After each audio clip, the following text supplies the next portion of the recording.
مدعی لاکھ برا چاہے تو کیا ہوتا ہے، وہی ہوتا ہے جو منظور خدا ہوتا ہے۔ ہمارا عقیدہ توحید مضبوط ہونا چاہیے۔ فائدہ پہنچانے والا اللہ ہے، نقصان پہنچانے والا اللہ ہے، نقصان کو ہم سے ختم کرنے والا اللہ ہے، کسی انسان کے بس میں نہیں ہے۔ اللہ تعالیٰ نے ہر جان کو پیدا کیا اور اس کی زندگی لکھ دی، اس کی روزی روٹی لکھ دی اور اس کی مصیبتیں بھی لکھ دی۔ تو اللہ تعالیٰ مختلف طریقے سے لوگوں کو آزماتا ہے۔ مومن آدمی آزمائش کے بعد نکھر جاتا ہے اور منافق آدمی آزمائش کے بعد بکھر جاتا ہے۔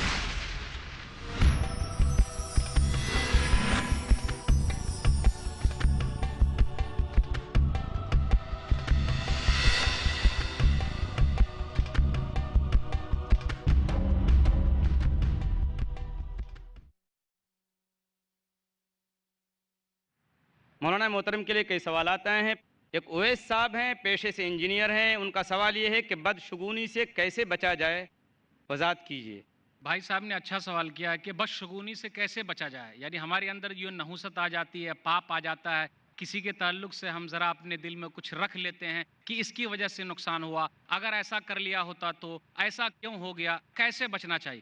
عقیدے کو مضبوط کرنا ہے کہ فائدہ اللہ کی طرف سے، نقصان اللہ کی طرف سے۔ اس لیے ایک حدیث کے اندر آیا، سنن ابی داؤد کتاب الطب کتاب نمبر 27 حدیث نمبر 3910، الطیرۃ شرک الطیرۃ شرک ثلاثا ولکن اللہ یذہبہ بالتوکل۔ بدشگونی شرک ہے، بدشگونی شرک ہے، 3 مرتبہ نبی صلی اللہ علیہ وسلم نے کہا، اور ہم میں سے لوگوں کے دلوں میں بدشگونی ہے۔ نبی صلی اللہ علیہ وسلم کہتے ہیں اللہ تعالیٰ بھروسے کے ذریعے اس کو ختم کر دیتا ہے، وَلَكِنَّ اللَّهَ يُذْهِبُهُ بِالتَّوَكُّلِ، اللہ تعالیٰ بھروسے کے ذریعے اس کو ختم کر دیتا ہے۔ دوسری چیز یہ ہے کہ ہم دعاؤں کا بھی اہتمام کرتے رہیں ہمیشہ۔ ایک حدیث کے اندر آیا، مسند احمد جلد نمبر 2 صفحہ نمبر 220 پر ایک حدیث ہے، نبی صلی اللہ علیہ وسلم کہتے ہیں اللہم لا خیر الا خیرک ولا طیر الا طیرک ولا الہ غیرک، اے اللہ تیری طرف سے ہی بھلائی ہے، نقصان تیرے ہی طرف سے ہے اور تیرے علاوہ کوئی معبود نہیں ہے۔ تو ہمارا عقیدہ مضبوط ہونا چاہیے، ہم نیک لوگوں کی صحبت میں رہیں اور ہمیشہ ہم یہ سوچیں جب تک اللہ نہ چاہے کچھ نہیں ہو سکتا ہے۔ مدعی لاکھ برا چاہے تو کیا ہوتا ہے، مدعی لاکھ برا چاہے تو کیا ہوتا ہے، وہی ہوتا ہے جو منظور خدا ہوتا ہے۔ واللہ عالم بالصواب۔ دوسرا سوال مولانا محترم کے لیے یہ ہے، محمد فیصل صاحب طالب علم ہیں پیشے سے، ان کا کہنا یہ ہے کہ ایمان کیسے بڑھے، اس کی وضاحت کریں۔ ایمان کیسے بڑھے؟ ایمان بڑھانے کے بہت سارے طریقے ہیں۔ ایک آیت پر غور کیجئے، جیسے سورہ انفال سورہ نمبر 8 آیت نمبر 2، انما المؤمنون الذین اذا ذکر اللہ وجلت قلوبہم واذا تلیت علیہم آیاتہ زادتہم ایمانا وعلی ربہم یتوکلون۔ مومن آدمی تو وہ ہے جب اللہ تعالیٰ کا ذکر ہوتا ہے تو ان کے دل دہل جاتے ہیں، اور جب قرآن مجید کی تلاوت کی جاتی ہے تو ان کے ایمان میں اضافہ ہوتا ہے۔ تو قرآن کریم کی تلاوت سے ایمان میں اضافہ ہوتا ہے، نیک لوگوں کی صحبت میں رہنے سے ایمان میں اضافہ ہوتا ہے، نمازوں کے اہتمام سے ایمان میں اضافہ ہوتا ہے، پھر اسی طرح دینی مجالس میں رہنے سے ایمان میں اضافہ ہوتا ہے۔ تو ہم اور آپ ہمیشہ کوشش کرتے رہیں، ایمان تو گھٹتے بڑھتے رہتا ہے نا، دعوت و تبلیغ کے کام میں کوشش کرنے سے ایمان بڑھتے رہتا ہے، کیونکہ جب دینی مجالس ہوگی، اللہ کا ذکر ہوگا، خیر ہوگا، تو اس طریقے سے ہمارے ایمان میں اضافہ ہوتا چلا جائے گا۔ تو ہم اور آپ دینی مجلس میں جائیں، دینی مجلس میں پہنچے اور اپنے ایمان میں زیادتی کریں، تو اس طریقے سے امید کی جا سکتی ہے کہ اللہ تعالیٰ ایمان میں اضافہ کر دے گا۔ واللہ عالم بالصواب۔ ارشاد احمد صاحب کا انتہائی ایک علمی سوال ہے، وہ کہتے ہیں کہ صحیح بخاری کی حدیث وَفِرَّ مِنَ الْمَجْزُومِ كَمَا تَفِرُّ مِنَ الْأَسَدِ، تو اس کا مطلب سمجھائیے۔ ارشاد صاحب کا جو سوال ہے وَفِرَّ مِنَ الْمَجْزُومِ كَمَا تَفِرُّ مِنَ الْأَسَدِ، یہ صحیح بخاری کی ایک حدیث ہے، صحیح بخاری کے اندر ہے، صحیح بخاری کتاب الطب کتاب نمبر 76 حدیث نمبر 5707، کہ تم کوڑھی سے بھاگو جس طریقے سے شیر سے بھاگتے ہو۔ اور ایک حدیث اور ہے، وہ کون سی حدیث ہے؟ لا عدوى ولا سفر ولا حاما، صحیح بخاری کتاب الطب کتاب نمبر 76 حدیث نمبر 5717، کہ چھوت چھات نہیں ہے، سفر کا مہینہ منحوس نہیں ہے، الو منحوس نہیں ہے۔ پرانے زمانے میں لوگ الو کو جب دیکھتے کہ گھر پر آ کر بیٹھ گیا تو یہ سمجھتے تھے کہ اس گھر میں کسی کا انتقال ہونے والا ہے۔ آج بھی ایسا ہی ہے، اور اس زمانے میں یہ بھی تھا، زمانے جاہلیت میں الو آتا اور جس کا قتل ہو گیا ہوتا، اس کی قبر کے پاس پہنچتا اور کہتا اسقونی اسقونی، مجھے خون پلاؤ خون پلاؤ، یعنی اس کے قتل کا بدلہ لو تب میں چین سے رہوں گا ورنہ میں چین سے نہیں رہ سکتا. تو ایک حدیث میں یہ ہے کہ چھوت چھات نہیں ہے, دوسری حدیث میں یہ ہے کہ بھاگو بھاگو, شیر سے جس طریقے سے بھاگتے ہو کوڑی سے بھاگو. ان جیسی اور بھی حدیثیں ہیں, جیسے ایک حدیث کے اندر اور آیا صحیح مسلم کتاب السلام کتاب نمبر 39 حدیث نمبر 2221. کیا کہا اس کے اندر نبی صلی اللہ علیہ وسلم نے؟ لا یورد الممرض علی المصح, کہ بیمار آدمی کو صحیح آدمی کے پاس نہ لے جاؤ یا صحیح آدمی کو بیمار کے پاس نہ لاؤ. ایک یہ حدیث ہے. ایک حدیث اور ہے صحیح مسلم کتاب السلام کتاب نمبر 39 حدیث نمبر 2231. انا قد بعیانا کا فرجع, ایک کوڑھی آدمی آیا تو نبی صلی اللہ علیہ وسلم نے اس سے کہا میں نے بیعت لے لی ہے, آپ لوٹ جائیے. ایک حدیث اور ہے لا تدیم النظر الی المجزومین, سنن ابن ماجہ کتاب الطب کتاب نمبر 31 حدیث نمبر 3543, کہ تم کوڑھی کی طرف نظر بھر کے مت دیکھو. ان جیسی حدیثوں کے اندر آپس میں جوڑ کیسے پیدا کریں گے؟ علامہ البانی رحمہ اللہ اپنی کتاب سلسلہ احادیث الصحیحہ کے اندر جلد نمبر 2 صفحہ نمبر 971 میں کہتے ہیں کہ جن حدیثوں میں یہ آیا کہ چھوت چھات کی بیماری نہیں ہے, اس کی اصلیت نہیں ہے. زمانے جاہلیت کے لوگ کہتے تھے کہ بیماری خود بخود پھیلتی ہے, اللہ تعالیٰ کا عمل دخل نہیں ہے. نہیں, ہم کو ماننا پڑے گا بیماری اللہ تعالیٰ کے حکم سے پھیلتی ہے. چاہے ٹی وی کی بیماری ہو, کوڑ کی بیماری ہو, کوئی بھی بیماری ہو, جب تک اللہ نہ چاہے بیماری نہیں پھیلے گی. اور غور کیجئے گا دوسرا مسئلہ اس کے اندر یہ بھی نکالا, کسی آدمی کا عقیدہ کمزور ہے تو اگر وہ بیمار کے پاس بیٹھ جائے گا اور اس کو بیماری لگ گئی تو فوراً کہے گا اسی کی وجہ سے لگ گئی. اس لیے کہا جا رہا بھاگ کے رہو جس طریقے سے شیر سے بھاگتے ہو, تاکہ عقیدہ خراب نہ ہو. لیکن مومن کا عقیدہ یہ ہونا چاہیے کہ اگر ہم بیمار کے پاس ہیں, اللہ نہیں چاہے گا تو نہیں لگے گی, اور بیمار کے پاس نہیں ہے لیکن اللہ چاہے گا تو لگ جائے گی. تو یہ عقیدہ اگر مضبوط ہے تو کامیابی ہے. تو جہاں کہا گیا بھاگنے کے لیے تو وہاں بھی کوڑ دو طریقے کا ہوتا ہے. ایک کوڑ ایسا ہے بالکل شیر کی طرح نظر آتا ہے, تو آدمی اگر دیکھے تو گھبرا جائے.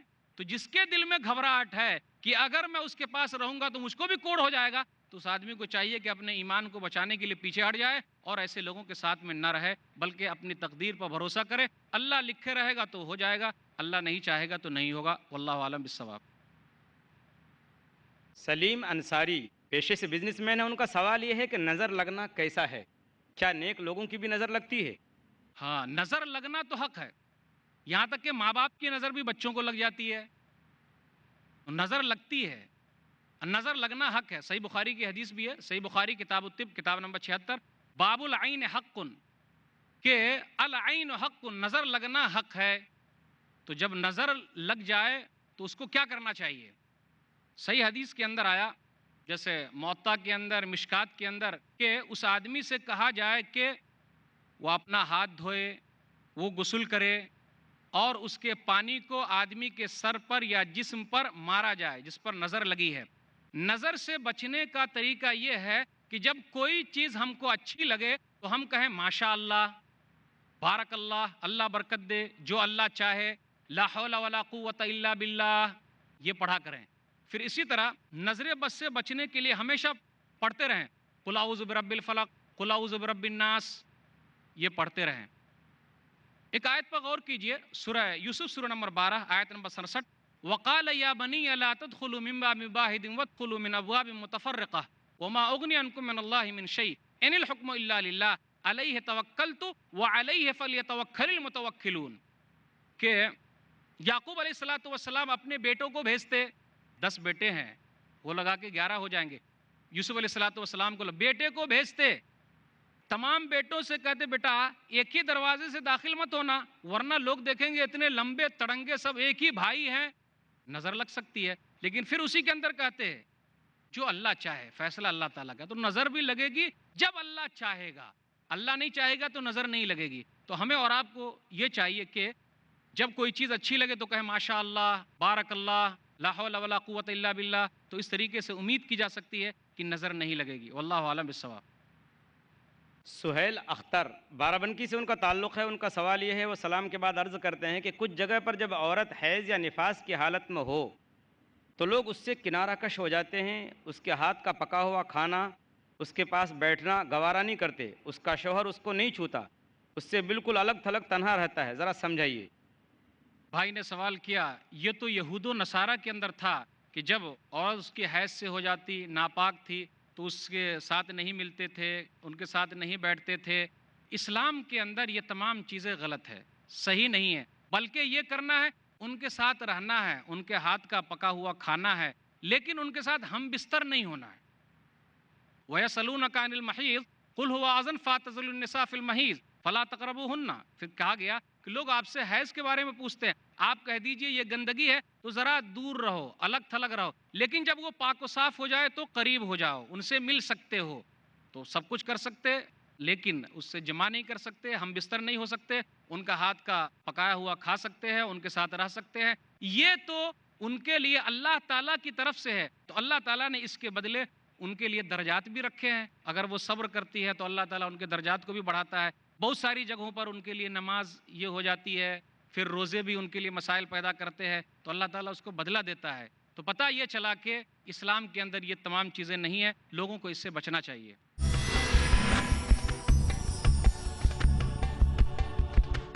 شیخ عبد الہادی عمری ڈالیں گے روشنی دین کو سمجھنے کے مؤثر، مفید اور فرسٹ ہینڈ جو ذرائع ہیں، ان میں سے قرآن کے بعد حدیث یہ مؤثر ذریعہ ہے۔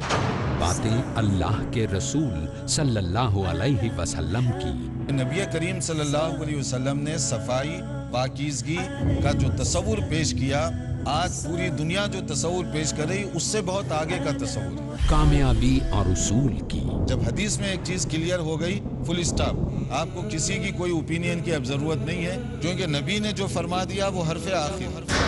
تاکہ ہر دور میں مسلمانوں کو ملے صحیح دین رب کے کرم سے۔ حدیث کہہ رہی ہے جائز ہے، جائز ہے، بس ختم۔ آؤ حدیث سمجھیں، آج رات 9 بجے اور دوبارہ صبح 6:30 بجے انڈیا میں پیس ٹی وی اردو پر۔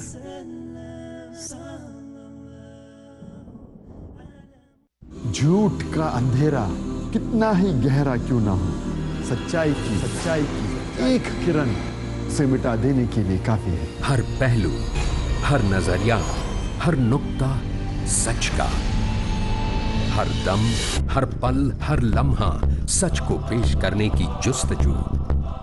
آئیے میرے ساتھ اور حق کو جانیے۔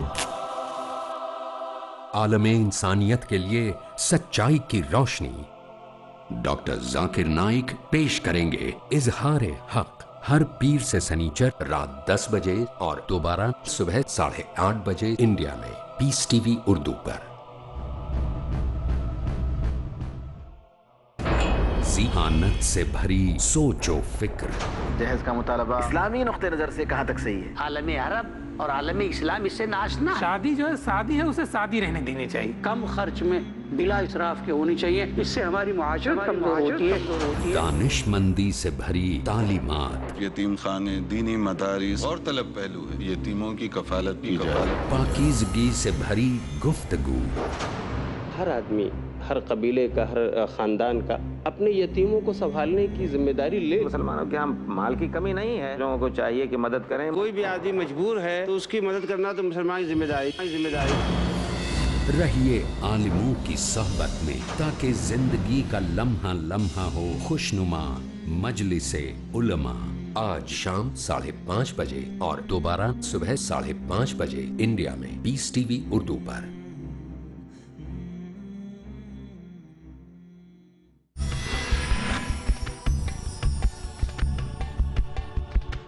ایک سوال ہے اعجاز خان صاحب کا۔ وہ سوال یہ ہے کہ زندگی کے مصائب بطور آزمائش ہیں، کیا کبھی مصائب اعمال کا بدلہ بھی ہوتے ہیں؟ بھائی نے سوال کیا، کیا مصائب کبھی اعمال کا بدلہ بھی ہوتے ہیں؟ ایک آیت پر غور کیجئے گا، ما یفعل اللہ بعذابکم ان شکرتم وآمنتم، سورہ نساء سورہ نمبر 4 کے اندر ہے کہ اللہ تعالیٰ تم کو عذاب دے کر کیا کرے گا اگر تم ایمان والے ہو اور شکر گزار ہو۔ اگر ہم اور آپ برے کام کریں گے تو اللہ تعالیٰ کیا کرے گا؟ آزمائے گا۔ تو یہ ڈرانے کے لیے بھی ہے، یہ آزمائشیں، یہ مصیبتیں کہ ہم برائیوں کو چھوڑ دیں۔ اس لیے آپ دیکھتے ہوں گے بہت سارے لوگوں کو وقتی طور پر ذرا جھٹکا لگتا ہے کہ وہ سنبھل جائیں. تو جو لوگ سنبھل جاتے ہیں وہ فوراً کہتے ہیں میری برائی کا یہ نتیجہ ہے. تو یہ چیزیں بھی ہو سکتی ہے کہ آدمی اگر برا کام کر رہا ہے تو یہ مصیبتیں جو آئی ہے اسی برائی کی وجہ سے آئی ہے، تاکہ یہ پریشانی کو چھوڑ دے، گناہ کو چھوڑ دے. جب گناہ کو چھوڑ دے گا تو اللہ تعالیٰ ان کے درجات کو بلند کرے گا. تو کبھی کبھی مصیبتیں ہمارے گناہوں کی وجہ سے بھی آتی ہیں. اور آپ نے بہت ساری حدیثوں میں بھی پڑھا ہوگا اور قرآن کریم کی آیتوں میں پڑھا ہوگا کہ بہت بڑی بڑی پریشانی آتی ہے. اللہ تعالیٰ تو بہت ساری قوموں کو گناہوں کی وجہ سے بھی ہلاک کر دیا ہے، برباد کر دیا ہے. کس طریقے سے نوح علیہ السلام کی قوم برباد ہو گئی، لوط علیہ السلام کی قوم برباد ہو گئی. جو لوگ لواطت میں مبتلا تھے، ناپ تول میں کمی کرنے میں شعیب علیہ السلام کی قوم تھی، اللہ تعالیٰ نے برباد کر دیا. تو یہ گناہوں کی وجہ سے بھی مصیبتیں آتی ہے اور اللہ تعالیٰ برباد کر دیتا ہے. اس لیے لوگوں کو گناہوں سے بچنا چاہیے تاکہ اللہ تعالیٰ ان کے درجات کو بلند کرے. واللہ عالم بالصواب. محمد حسن شیخ ٹیچر ہیں. ان کا سوال یہ ہے کہ ایک آدمی مسلمان ہے، اس کا ایمان اتنا کمزور ہے کہ وہ یہاں تک کہہ رہا ہے کہ جب میں نماز پڑھتا ہوں تو بزنس میں نقصان یا کم بزنس ہوتا ہے. تو ایسے شخص کو سمجھانے کے لیے کون سا طریقہ استعمال کیا جا سکتا ہے؟ بھائی نے یہ کہا کہ ایمان اتنا کمزور ہے کہ جب میں نماز پڑھتا ہوں تو یہ لگتا ہے کہ بزنس میں میرا نقصان ہو رہا ہے. یاد رکھیے گا نفع نقصان کا مالک اللہ ہے. ہم چاہے جہاں بھی رہیں، جس طریقے سے بھی رہیں، اللہ نقصان پہنچانا چاہے گا تو نقصان ہوگا، اللہ فائدہ پہنچانا چاہے گا تو فائدہ ہوگا. ایک حدیث میں نے پڑھی تھی سنن ترمذی کتاب القدر کے اندر حدیث آئی ہے، حدیث نمبر 2143. لا عدوى ولا سفر خلق اللہ کل نفس فکتب حیاتها ورزقها ومصائبها. چھوت چھات نہیں ہے، سفر کا مہینہ منحوس نہیں ہے. اللہ تعالیٰ نے ہر نفس کو پیدا کیا اور اس کی زندگی لکھ دی، اس کی روزی روٹی لکھی اور اس کی مصیبتیں بھی لکھی ہے. تو آدمی نیک کام بھی کرتا ہے تو اللہ تعالیٰ آزماتا ہے. تو ان کے لیے یہ ضروری ہے اپنے ایمان کی خیریت لے، نیک لوگوں کے ساتھ رہے، قرآن کریم کی تلاوت کرے، اچھی جگہ پہ جائے، مسجدوں سے اپنا تعلق برقرار رکھے، بحال کر لے تاکہ کسی طریقے سے ان کے ایمان میں اضافہ ہو جائے. جب ایمان زیادہ ہوتا جائے گا تو اس کا ایمان اور مضبوط ہو جائے گا، تو وہ یہ سمجھے گا نفع نقصان کا مالک اللہ ہے. واللہ عالم بالصواب. ذل ہما الطاف پیشے سے ٹیچر ہے. ان کا سوال یہ ہے کہ انسان کی تقدیر میں جو لکھا ہوتا ہے وہی ہوتا ہے، تو پھر کچھ لوگوں کی تقدیر درخشاں اور کچھ کی تقدیر میں اندھیرا کیوں ہوتا ہے؟ کیا تدبیر کا کوئی ہاتھ نہیں ہوتا؟ بہن نے جو سوال کیا تدبیر کا ہاتھ نہیں ہے، تدبیر کا ہاتھ بھی تقدیر کا ایک ذریعہ ہے. تدبیر کا ہاتھ بھی تقدیر کا ایک ذریعہ. وہ لکھا ہے کہ انسان ایسا کرے گا تو وہ ایسا کر رہا ہے، یہ اللہ تعالیٰ ہی نے لکھا ہے. وما تشاؤون الا ان یشاء اللہ رب العالمین. کہ وہ لوگ وہی چاہتے ہیں جو اللہ تعالیٰ چاہتا ہے. یاد رکھیے گا مومن کے لیے کسی بھی ناحیے سے نقصان نہیں ہے. اگر نقصان بھی ہوا یہاں گیا تو وہاں ملے گا، یہاں جاتا ہے وہاں پاتا ہے. ایک حدیث ہے صحیح مسلم کتاب الزہد کتاب نمبر 53 حدیث نمبر 2999. عجبا لامر المؤمن ان امرہ کلہ لہ خیر وليس ذلك لأحد الا للمؤمن ان اصابته سراء شکر فکان خیرا لہ وان اصابته ضراء صبر فکان خیرا لہ. مومن کا معاملہ تو بڑا عجب ہے، یہ صرف مومن ہی کو حاصل ہے. جب اللہ تعالیٰ دیتا ہے تو اللہ تعالیٰ کا شکریہ ادا کرتا ہے، اور جب اللہ تعالیٰ لے لیتا ہے تو وہ صبر کرتا ہے. تو نقصان کہاں ہوا؟ اللہ نے آزمائش کے طور پر یہ رکھا تھا. اصل کامیابی وہاں کی کامیابی ہے، دنیا کی کامیابی تو یہ تو وقتی طور پر ہے. اس لیے ایک آیت پر غور کر لیجئے، سورہ آل عمران سورہ نمبر 3 آیت نمبر 185. کل نفس ذائقۃ الموت وانما توفون اجورکم یوم القیامہ فمن زحزح عن النار وادخل الجنۃ فقد فاز وما الحیاۃ الدنیا الا متاع الغرور. ہر نفس کو موت کا مزہ چکھنا ہے اور تم کو قیامت کے دن پورا دیا جائے گا. جو جہنم سے بچا لیا گیا، جنت میں داخل ہو گیا، فقد فاز، وہ کامیاب ہو گیا. اور دنیاوی زندگی دھوکے کا سامان. دنیا میں کسی کو مکمل کوئی چیز نہیں ملی ہے، یہ ملی ہے وہ بھی ایک آزمائش ہے. اللہ تعالیٰ نے قارون کو دے کر آزمایا، تو اللہ تعالیٰ کسی کو دے کر آزماتا ہے اور اللہ تعالیٰ کسی سے لے کر آزماتا ہے. تو یہ اللہ تعالیٰ کے لیے. اس لیے یاد رکھیے گا خوشی کے ساتھ دنیا میں ہزاروں غم بھی ہوتے ہیں، خوشی کے ساتھ دنیا میں ہزاروں غم بھی ہوتے ہیں. جہاں بچتی ہے شہنائی وہاں ماتم بھی ہوتے ہیں. تو یہ دنیا نامکمل ہے، مکمل نہیں ہے. اصل کامیابی وہاں کی کامیابی ہے. جو اگر غریب ہے، محتاج ہے، تو وہ مالداروں سے پہلے جنت میں جائے گا. تو ہمیں یہ نہیں سوچنا چاہیے کہ ہمارا نقصان ہو رہا ہے. یہاں کا اگر ظاہری نقصان ہے تو وہاں اللہ تعالیٰ دے رہا ہے. واللہ عالم بالصواب. امیر النساء عالمہ ہیں. ان کا سوال یہ ہے کہ نوزائیدہ بچوں کو نظر لگنے کے ڈر سے چھپانا یا مجلس میں نہ لے جانا کس حد تک بدعقیدگی کے قریب ہے، کیونکہ حدیث کی بنیاد پر کہ نظر لگنا حق ہے۔ بہن نے جو سوال کیا اس سلسلے میں ایک آیت پر غور کر لیجئے گا۔ یعقوب علیہ السلام نے جب اپنے بیٹوں کو بھیجا تھا اور کہا تھا، جیسے سورہ یوسف سورہ نمبر 12 آیت نمبر 67، اس کے اندر کیا کہا تھا؟ بیٹوں الگ الگ دروازے سے داخل ہونا، یہ احتیاط ہے، یہ احتیاط ہے، الگ الگ دروازے سے داخل ہونا احتیاط ہے۔ پھر اس کے اندر کہا فیصلہ اللہ کے لیے ہے، فیصلہ اللہ کے لیے، تو وہ اگر بچے کو بچا کے رکھتی ہے لیکن فیصلہ اگر اللہ کا ہوگا تو لگ جائے گا۔ پھر اسی طرح کہا میں اللہ پر بھروسہ کرتا ہوں، اور مومنوں کو چاہیے، بھروسہ کرنے والوں کو چاہیے کہ وہ اللہ تعالیٰ پر بھروسہ کرے۔ اس کو یہ ہونا چاہیے کہ یہ احتیاط کے طور پر ایسا کر رہی ہیں، احتیاط کے طور پر۔ اس لیے نبی صلی اللہ علیہ وسلم نے کیا کہا تھا؟ لا تدیم النظر الی المجزومین، سنن ابن ماجہ کتاب الطب کتاب نمبر 31 حدیث نمبر 3543 کے نظر بھر کر کوڑھی کی طرف مت دیکھو، یہ احتیاط ہے۔